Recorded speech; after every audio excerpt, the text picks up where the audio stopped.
Assalamualaikum warahmatullahi wabarakatuh. Alhamdulillah wa syukurillah, la haula wa la quwwata illa billah. Alhamdulillah, kita diberikan selalu kesehatan dan hidayahnya sehingga kita bisa melaksanakan kewajiban kita dalam rangka thalabul ilmi dalam perkembangan era modern saat ini dan gerakan-gerakan transnasional. Mari kita pelajari apa itu gerakan Islam transnasional. Belakangan ini banyak gerakan Islam transnasional telah tumbuh dan berkembang di Indonesia. Masing-masing gerakan tersebut memiliki ciri-ciri dan karakter berbeda. Tidak banyak orang yang paham tentang hakikat gerakan tersebut, kecuali hanya didasarkan pada pengetahuan sekilas tentang perbedaan masing-masing, seperti simbol dan materi kajian keislaman yang disuguhkan. Oleh karena itu, menjadi penting bagi kita untuk mengetahui masing-masing gerakan transnasional tersebut, sehingga mari kita ikuti dengan seksama pelajaran ini. Yang pertama, kita membahas tentang pengertian apa itu Islam transnasional. Berdasarkan terminologi dari Bowen 2011 mengungkapkan terdapat 3 makna Islam transnasional. Yang pertama, secara demografis berarti pergerakan Islam. Kedua, berdasarkan lembaga keagamaan berarti kelembagaan yang memiliki jaringan internasional. Yang ketiga, perpindahan ide atau gagasan dari individu atau kelompok kepada individu atau kelompok lain. Itulah pengertian sekilas tentang Islam transnasional. Kemudian kita akan mempelajari tentang perkembangan pemikiran Islam transnasional. Gerakan Islam transnasional di Indonesia sesungguhnya sudah muncul sejak awal tahun 1980-an. Munculnya berbagai gerakan ini ditandai dengan meningkatnya semangat pesantren di tengah-tengah kehidupan masyarakat. Meningkatnya semangat pesantren ini kemudian merambah ke sejumlah sektor kehidupan, seperti di kalangan akademis, pemerintah, organisasi masyarakatan, bisnis, dan dunia pendidikan. Setelah berakhirnya pemerintah Orde Baru, berbagai organisasi Islam tumbuh dalam persatuan dan mencengangkan. Organisasi tersebut dikenal dengan gerakan Islam baru, New Islamic Movement. Organisasi baru inilah yang menjadi aktor utama gerakan Islam transnasional di Indonesia, agar pemikiran gerakan Islam baru seperti Tarbiyah, Hizbut Tahrir, dan Salafi ini berasal dari berbagai organisasi di Timur Tengah. Pemikiran organisasi Tarbiyah sangat dekat dengan Ikhwanul Muslim di Mesir. Mereka bahkan menyebutkan diri sebagai anak ideologis Ikhwanul Muslim. Selanjutnya, Hizbut Tahrir Indonesia secara resmi merupakan cabang dari Hizbut Tahrir Internasional yang berpusat di Yordania. Sedangkan Salafi adalah himpunan dari para aktivis yang berjaring dengan gerakan Salafi di Timur Tengah, khususnya Arab Saudi dan Kuwait.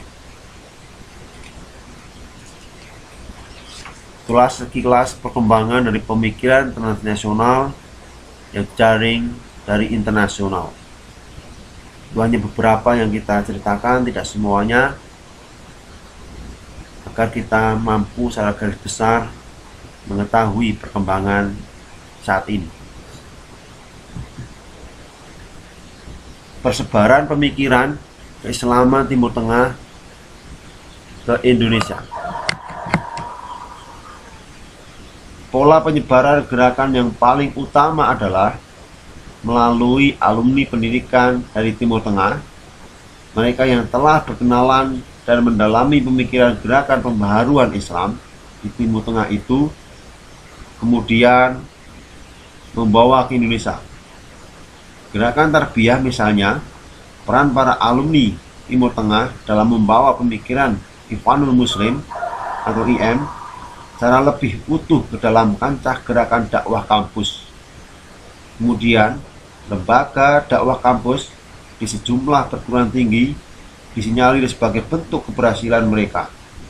Pada tahap berikutnya, mereka tidak hanya mengembangkan gerakan tarbiyah, tapi juga turut serta membidani sebuah partai politik, yaitu Partai Keadilan Sejahtera.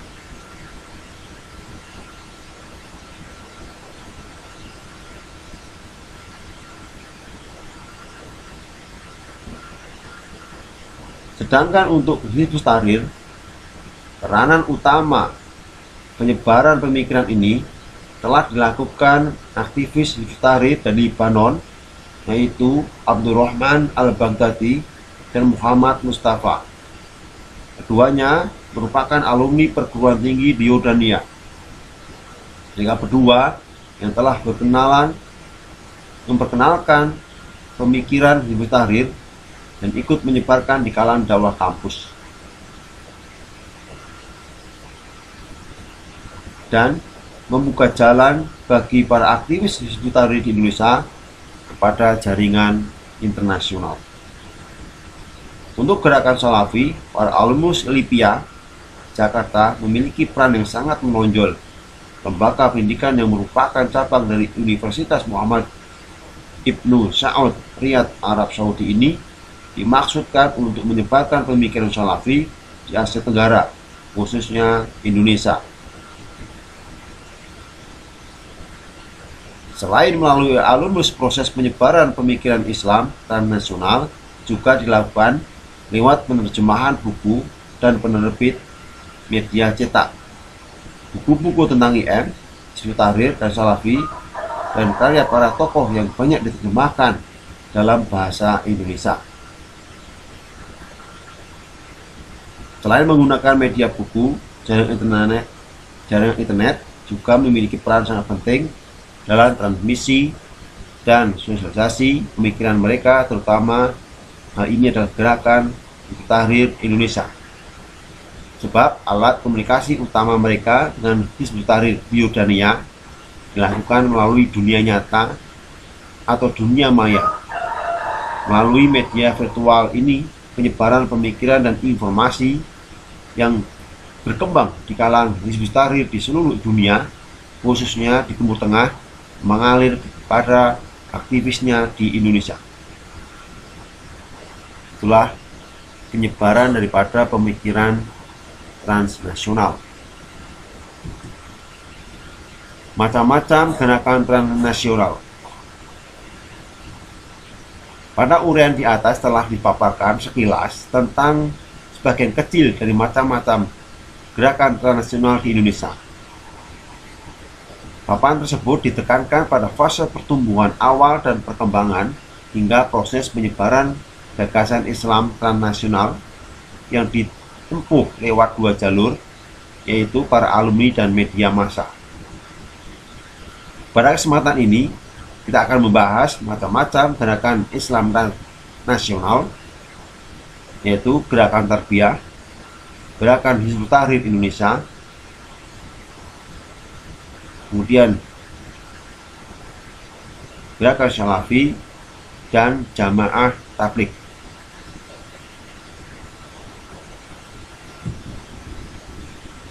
Yang pertama, kita akan membahas tentang Ikhwanul Muslim atau gerakan tarbiyah. Pada awalnya, tarbiyah merupakan suatu bentuk konsep sistem pembinaan yang diterapkan di lingkungan Ikhwanul Muslim atau IM Dari segi bahasa, tarbiyah memiliki arti pendidikan yang dimaknai sebagai pendidikan dalam arti formal maupun informal. Dalam konsep IM, tarbiyah mengandung pengertian cara ideal berinteraksi dengan fitrah manusia, baik secara langsung maupun tidak langsung, berupa keteladanan untuk memproses perubahan dalam diri manusia menuju kondisi yang lebih baik. IM didirikan di Mesir pada Maret 1928 oleh Hasan al-Banna. Tujuannya untuk membentuk dan menjalin ikatan persaudaraan antar sesama Islam di bawah penerapan hukum-hukum Islam dalam sebuah daulah Islamiyah dengan berpedoman pada Al-Quran dan Sunnah.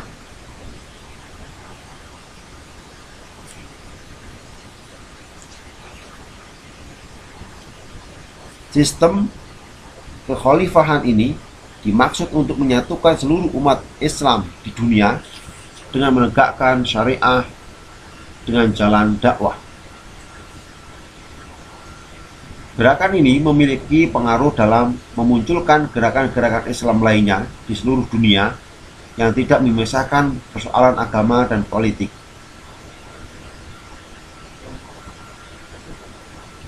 Selain itu, gerakan ini juga berkembang di berbagai negara, sekalipun sempat dilarang untuk dikembangkan di negara sendiri, atau Mesir.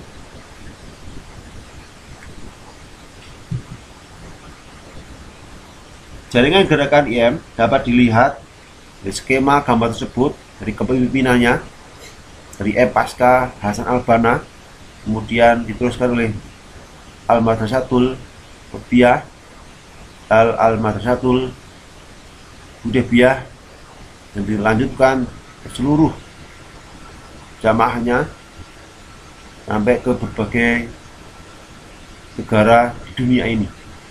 Kalau kita lihat dari petanya seperti ini, silahkan, penyebarannya di seluruh dunia hampir merata. Kemunculan gerakan tarbiyah di Indonesia tidak dapat dilepaskan dari jaringan IM di Mesir. Gerakan tarbiyah masuk ke Indonesia pada awal tahun 1980-an melalui gerakan dakwah kampus seperti ITB, IPB, UI, UGM, UNAIR, Libra, dan Unhas, dan sebagainya. Pada awal masuk ke Indonesia, gerakan tarbiyah merupakan bentuk pengajian dan pembinaan khusus yang menggunakan kelompok kecil atau halakoh dalam kegiatan dakwah kampus yang menggunakan materi dan metode IM. Ketika terjadi reformasi pada tahun 1998, para aktivis gerakan tarbiyah mendirikan sebuah partai politik yang bernama Partai Keadilan. Pada tahun 2004, PK, Partai Keadilan, berubah menjadi Partai Keadilan Sejahtera atau PKS, dan hingga sekarang masih eksis. PKS menjadi tarbiyah sebagai bentuk pembinaan dan perekrutan anggotanya. Oleh karena itu, sebagai sebuah gerakan tarbiyah tidak bisa dilepaskan dari PKS, dan begitu pula sebaliknya. Gerakan tarbiyah yang dikembangkan PKS pada awalnya tidak menjadi masalah bagi Muhammadiyah, tapi realisasinya di masyarakat gerakan tersebut banyak menggunakan fasilitas Muhammadiyah maupun Asia bertujuan untuk melaksanakan misi mereka.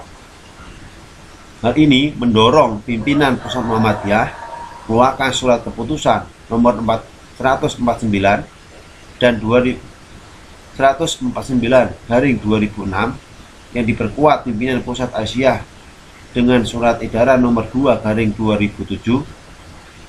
Di antara isi surat tersebut adalah mengingatkan kepada warga Muhammadiyah tidak terkecuali Asia bahwa PKS adalah sebuah partai politik yang sifatnya seperti partai lainnya dan arahannya pada kekuasaan.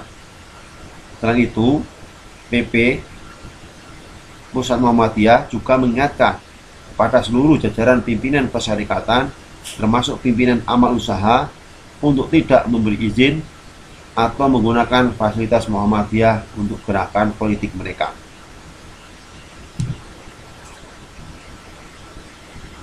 Ikhwanul Muslim Tarbiyah merupakan ikhwan versi resmi secara internasional, dikendalikan oleh Mursyid ke-7 yaitu Muhammad Mahdi Akif. Kemudian ikhwan versi tarbiyah tidak terlalu radikal. Selanjutnya tujuan utama tetap yaitu membentuk daerah Islamiyah, namun cara yang ditempuh bersifat non kekerasan. Mereka dapat memanfaatkan instrumen demokrasi untuk mewujudkan cita-cita tersebut.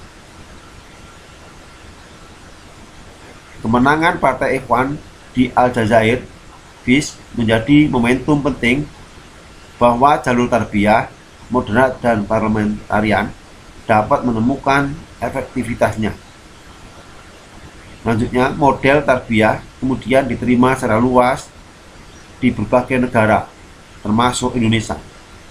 Model ini sekarang menjadi katup penyelamat penting tatkala ikhwan jihadi sedang terpukul di beberapa negara. Itulah pemaparan daripada gambaran secara umum Ikhwanul Muslim dan pergerakannya. Hizbut Tahrir Indonesia.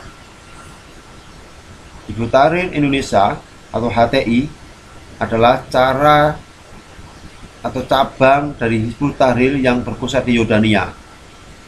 Hizbut Tahrir merupakan gerakan yang didirikan Taqiyuddin An-Nabhani, seorang aktivis hakim sekaligus guru di Al-Quds, Tal-Quds, Palestina tahun 1952.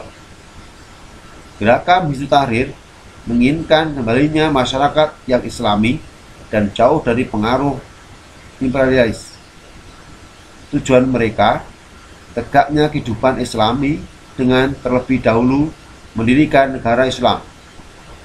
Karena itu, gerakan ini mengembangkan ajaran pan-islamisme yang artinya persatuan Islam dengan cita-cita mendirikan khilafah Islamiyah secara internasional yang berkiblat di Yordania. Secara bahasa, Hizbut Tahrir berarti partai pembebasan.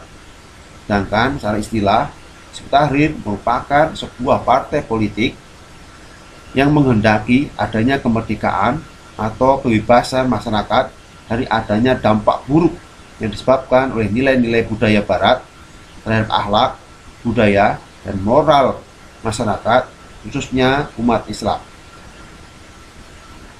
Untuk melawan dominasi barat dan mewujudkan negara Islam secara internasional, maka Hizbut Tahrir mengembangkan jaringan ke banyak negara. Pelan tapi pasti, Hizbut Tahrir telah tersebar di seluruh negara Arab di Timur Tengah atau negara-negara di Eropa hingga wilayah Asia Tenggara. Inilah rangkaian daripada pendiri, kita lihat dari kotak yang ada, dari Taqiyuddin Nabhani, kemudian Syekh Abdul Qadim Jalum, kemudian turun ke bawah sampai kepada jaringan seluruh dunia. Ini peta konsepnya yang harus kita pahami sehingga jangan sampai kita tidak atau gagal fokus. Kemudian yang ini adalah pergerakan menyuruh kepada dunia jaringan daripada Hizbut Tahrir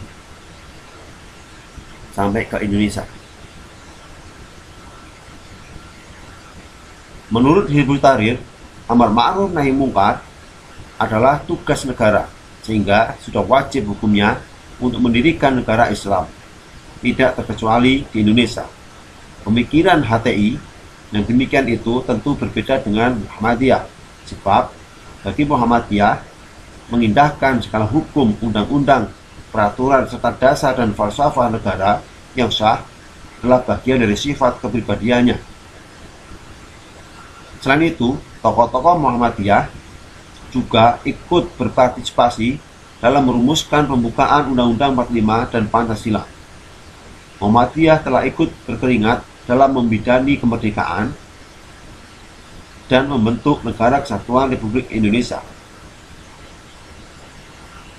Bagi Muhammadiyah, negara Pancasila adalah Darul Ahdi wal Syahadah, sehingga tidak pantas jika ada pihak-pihak lain yang akan mengganti, yang akan menjadikan perubahan tersebut.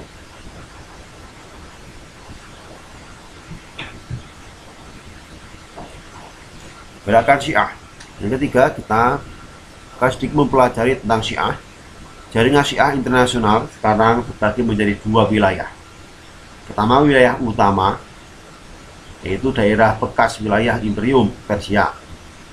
Yang kedua, wilayah pinggiran, di mana areanya meliputi negara-negara di luar wilayah Imperium Persia. Dalam wilayah bekas Persia terdapat 5 marja penting, yaitu marja Irani, marja Irak, marja Bahrain, marja Lebanon, marja Afghanistan, dengan tokoh-tokoh utama seperti Ali Husaini dan sebagainya. 5 marja ini yang sekarang menjadi kiblat pengembangan Syiah internasional. Kita harus waspadai, dan salah satunya Syiah adalah gerakan yang dilarang oleh negara. Secara kultural, Syiah telah masuk ke Indonesia bersama dengan kedatangan Islam ke Nusantara melalui jalur perdagangan dan dakwah dalam bentuk yang taqiyah. Setelah terjadi revolusi Islam Iran 1979, pada awal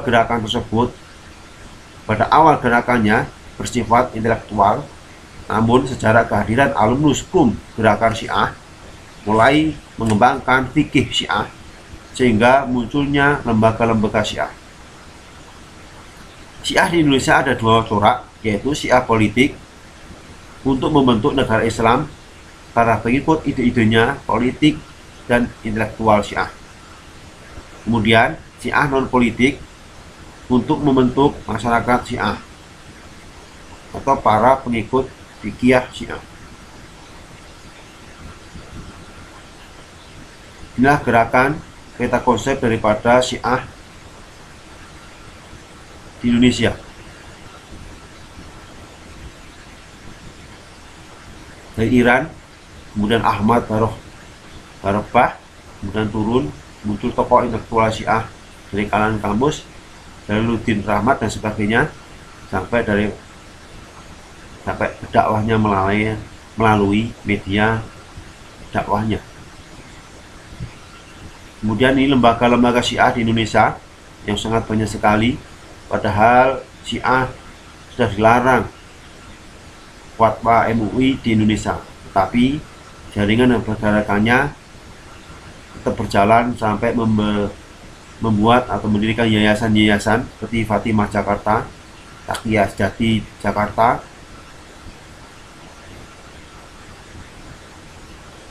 Yayasan Al-Kautsar Jawa Timur, Yayasan Al-Baqir Jawa Timur dan sebagainya, sampai kepada Irian Jaya. Jadi Sabang mungkin dari seluruh Indonesia kita terdapat jaringan-jaringan daripada Syiah. Di Semarang yang dekat dengan kita, yaitu Yayasan Al-Amin Semarang. Padahal Syiah dilarang, tapi perkembangannya tetap berjalan.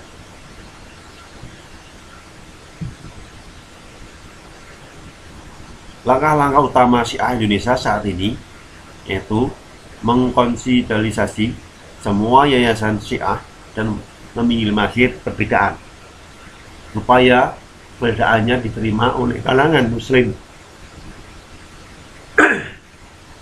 Indonesia dengan melakukan kegiatan-kegiatan sosial. Selanjutnya, berupaya mendirikan Marja Al-Baqir, sebuah institusi agama yang sangat terpusat, diisi oleh ulama-ulama Syiah terkemuka dan memiliki otoritas penuh untuk pembentukan pemerintah dan konstitusi Islam. Selanjutnya yang akan kita bahas yaitu yang keempat, Jamaah Tabligh atau JT untuk gerakan dakwah. Silakan dicermati bersama, mungkin baru tahu sekarang sehingga jangan sampai kelewatan.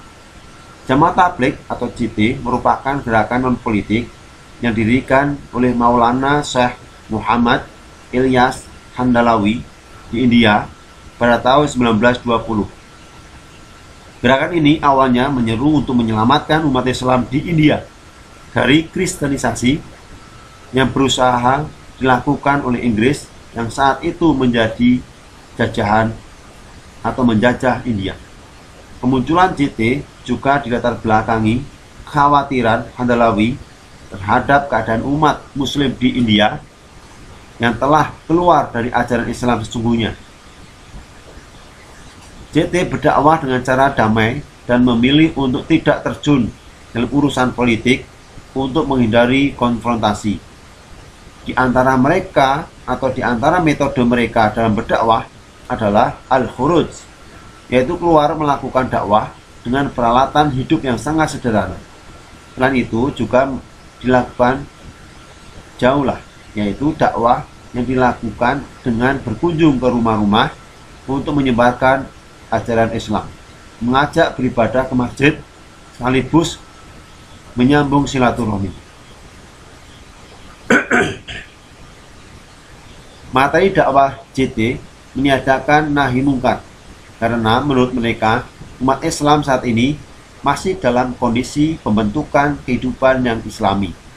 Di samping itu, mereka juga berpandangan bahwa taklid kepada imam mazhab adalah suatu keharusan.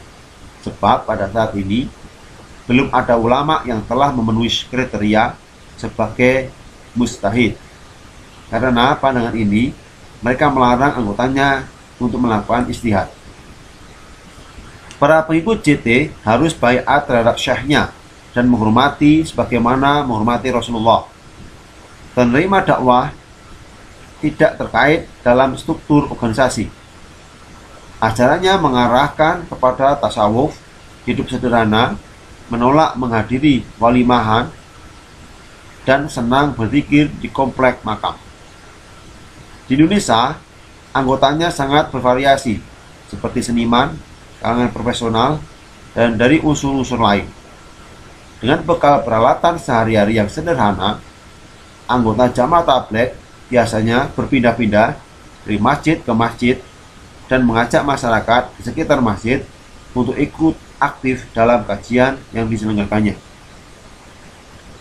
Pemikiran Jamaah Tabligh juga berbeda dengan Muhammadiyah. Mereka menganjurkan mengikuti imam-imam madhab, sedangkan Muhammadiyah netral terhadap madhab.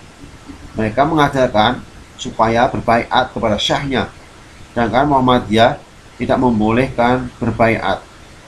Mereka menghormati syekh sebagaimana menghormati Rasulullah, sedangkan Muhammadiyah mengajarkan menghormati pimpinan sewajarnya saja. Karena itulah, dari sisi pemikiran, gerakan, dan metode dakwah yang diterapkan JT dengan Muhammadiyah sangat berbeda. Perbedaan ini bukan untuk dipertentangkan, tetapi perlu dihargai sebagai suatu mozaik dan kemajemukan gerakan Islam yang ada di Indonesia.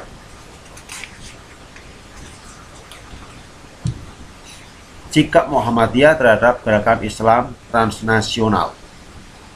Tadi kita sudah membahas 4 dari sekian banyaknya gerakan transnasional, sehingga sudah ada sedikit bayangan bagaimana gerakan-gerakan Islam untuk menumbuh kembangkan kembali Al-Quran dan Sunnah. Sehingga sikap Muhammadiyah terhadap gerakan tersebut didasarkan yang pertama dari Quran surat An-Nisa 59. A'udzubillahi minasyaitonirrajim. Ya ayyuhalladzina amanu athi'ullaha wa athi'ur rasul wal ulil amri minkum. فإن تنازعتم في شيء فردوه إلى الله والرسول إن كنتم تؤمنون بالله واليوم الآخر ذلك خير وأحسن تأويلا.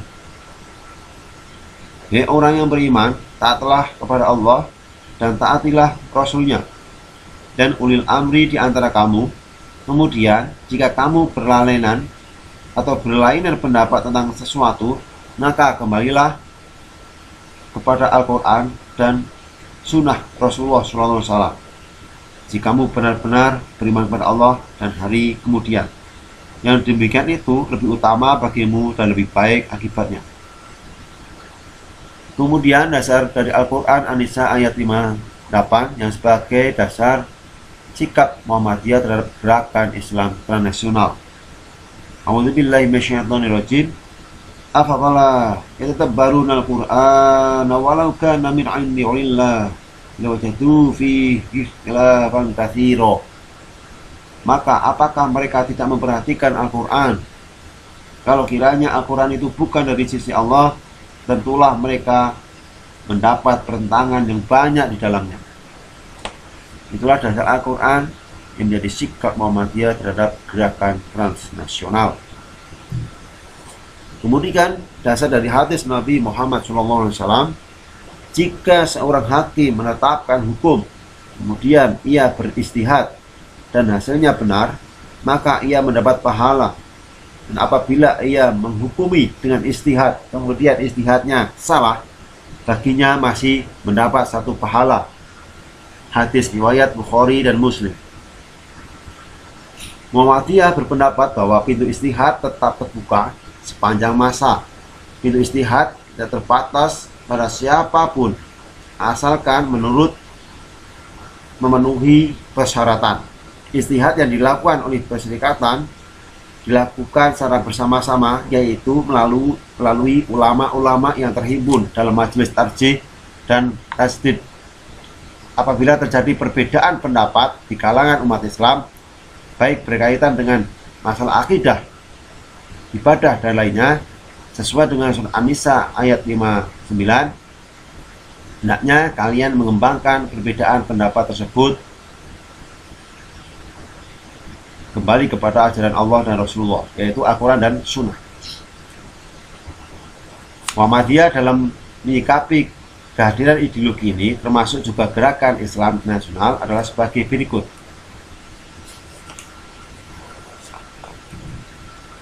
Muhammadiyah yang pertama, yaitu Muhammadiyah merupakan organisasi Islam independen dan memiliki rumah sendiri yang tidak dapat dimasuki organisasi lain.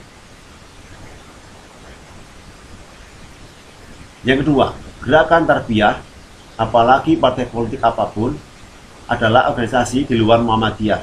Karena itu, jika masuk ke dalam tubuh Muhammadiyah dan menarik anggota dan menyebarkan paham gerakannya, baik paham itu sama maupun berbeda, maka selain tidak etis juga mengganggu dan melanggar kepantasan atau kepatutan, serta tidak semestinya dilakukan. Yang ketiga,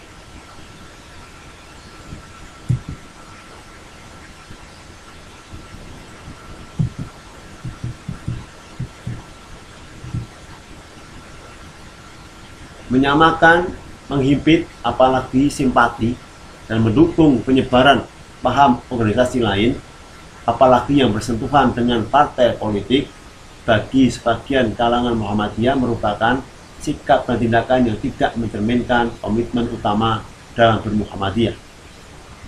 4. Ukhuwah, bertasamuh, toleransi, bekerjasama dengan sesama komponen umat Islam maupun masyarakat luas, merupakan bagian dari sikap dasar gerakan Muhammadiyah. Namun bukan berarti harus membiarkan paham atau gerakan lain masuk ke dalam tubuh perserikatan. 5.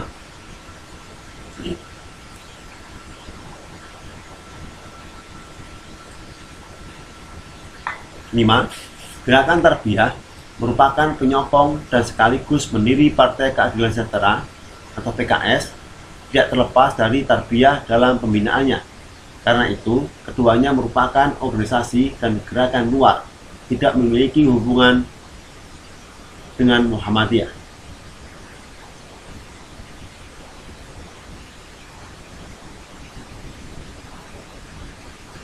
6.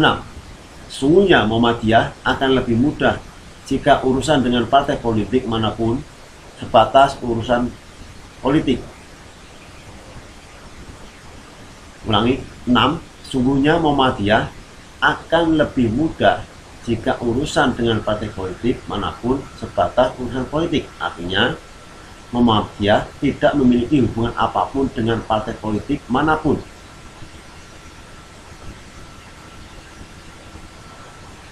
Yang ketujuh, tidak ditanya apakah perbedaan paham tarbiyah PKS dengan Muhammadiyah. Ulangi, jadi kita paham, jika ditanya apa perbedaan tarbiyah atau PKS dengan Muhammadiyah, hal ini dapat dijawab jelas ada perbedaannya. Bagaimana temuan penelitian gerakan Islam yang mengaku alternatif ini dalam prakteknya dapat membenarkan tasawuf, mempraktekkan yasinan untuk berkepentingan menarik simpati umat, mempraktekkan ruqyah yang tidak dilaksanakan di Muhammadiyah. Jadi, jika dicari terdapat hal-hal yang berbeda dari paham agama keduanya, belum lagi ke soal ideologi politik Islam yang berbeda dengan Muhammadiyah. 8. Ketidaksetujuan atau kekhawatiran sejumlah pihak di tubuh Muhammadiyah terhadap ideologi atau paham liberalisme sekuler tidak berarti harus mendekatkan diri, menghimpit diri, menyamakan diri, apalagi bersimpati, mendukung dan membela gerakan atau pihak manapun yang masuk dan menyebarkan ideologi ke dalam tubuh Muhammadiyah.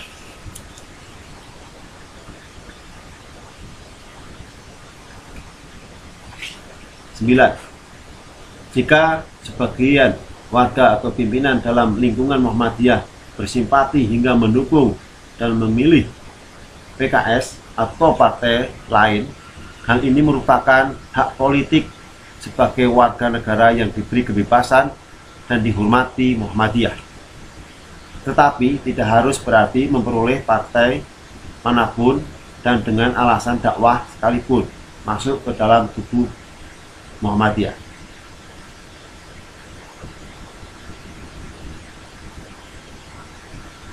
Letakkan sikap politik secara praktis, tidak secara ideologis, karena akan terhimpit dan berbeda dengan gerakan Muhammadiyah.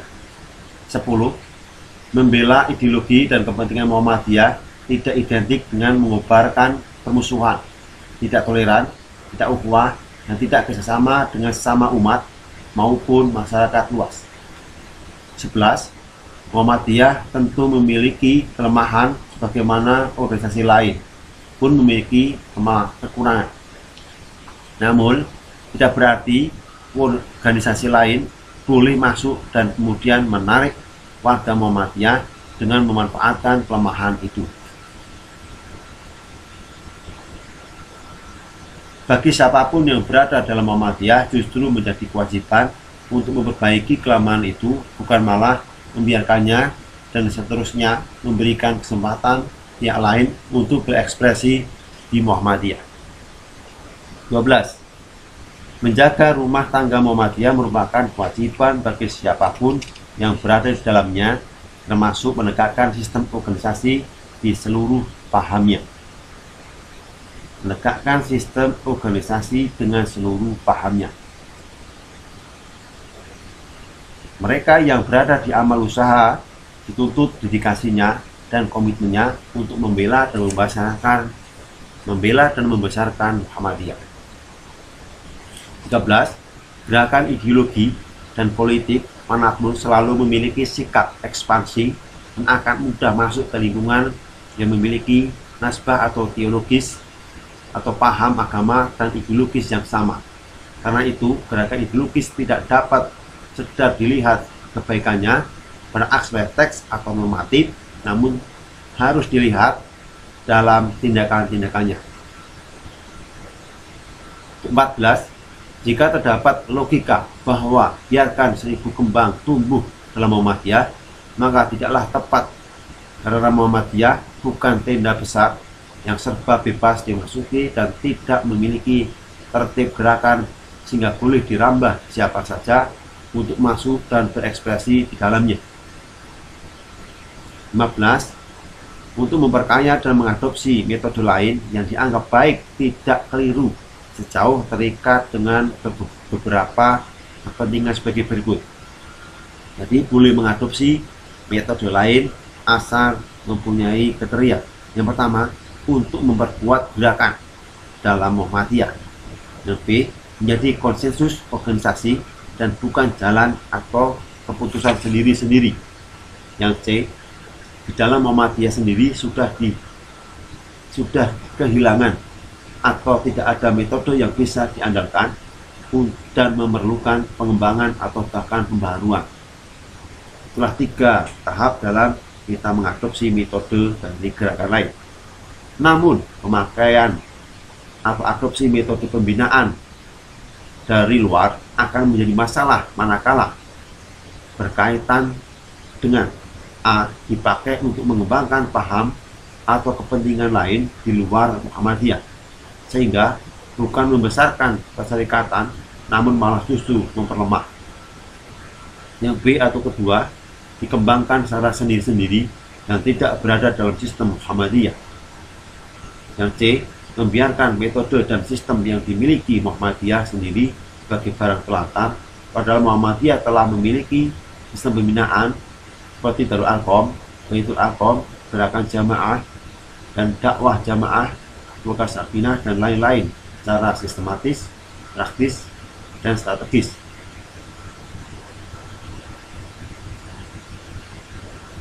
Bahkan sistem dalam Muhammadiyah tersendiri disadari masih memiliki kelemahan, maka setiap metode dan manhaj apapun juga memiliki kekurangan, termasuk sistem tarbiyah. Bahkan sistem dalam Muhammadiyah yang bagus tersebut tidak dilaksanakan di lapangan, justru menjadi pertanyaan kenapa tidak bersungguh-sungguh dan berkomitmen tinggi untuk senantiasa menjalankannya. Bahkan ada kecenderungan sebagian kalangan dalam Muhammadiyah untuk dengan semangat menerapkan metode atau sistem di luar, termasuk dalam pelatihan manajemen kolbu, ISK, dan lainnya, tanpa mengkaji paradigmanya secara menyeluruh dan dikaitkan dengan perspektif Muhammadiyah, sehingga yang muncul adalah kesan gumunan alias mudah terkesima dan terpesona. Yang ke-12, yang terakhir, ada Muhammadiyah senantiasa menghormati kelompok Islam lain, termasuk partai politik apapun, maupun kelompok masyarakat pada umumnya. Oleh karena itu, pihak lain pun harus menghormati Muhammadiyah. Pada akhirnya, perlu dipahami secara cerdas dan faktual bahwa kehadiran gerakan-gerakan tarbiyah maupun PKS dan gerakan ideologi lainnya dalam kehidupan umat Islam dan bangsa Indonesia merupakan realitas dan fakta sejarah yang tidak terbantahkan. Sebagai gerakan ideologis, sebuah gerakan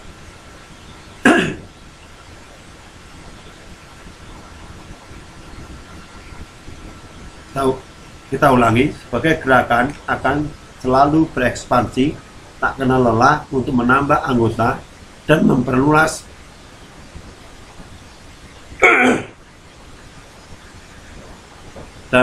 jaringannya agar semakin besar.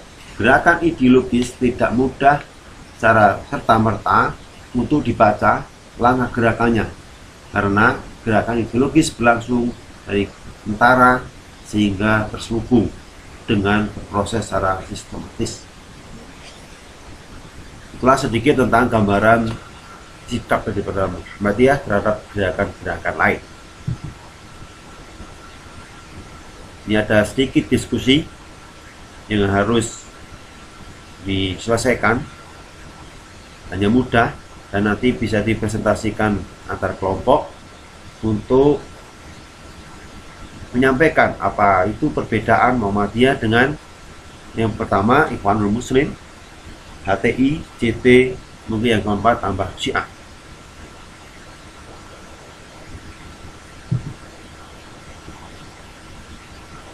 Jadilah diri Islam yang kafah, tidak mudah terombang-ambing perubahan zaman.